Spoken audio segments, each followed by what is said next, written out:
গায়েবের মধ্যে যে সমস্ত বিষয়গুলো আসে এর মধ্যে এক নাম্বার হচ্ছে আল্লাহ। কে? আল্লাহকে দেখা যায়? দেখা সম্ভব?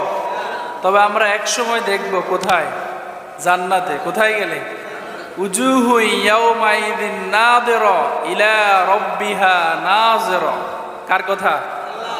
সূরা কিয়ামার মধ্যে আল্লাহ তাআলা বলেছেন কিয়ামতের দিন জান্নাতে যাওয়ার পর কিছু চেহারা উজ্জ্বল হবে, পূর্ণিমা চাঁদের মতো ঝকমক ঝকমক করবে, ঝিলিক মারতে থাকবে। আমাদের বাড়িতে যখন আমরা ঝিলিক বাতি লাগাই, এটা নিভে যায় আবার জ্বলে, নিভে যায় আবার জ্বলে, ঠিক কিনা?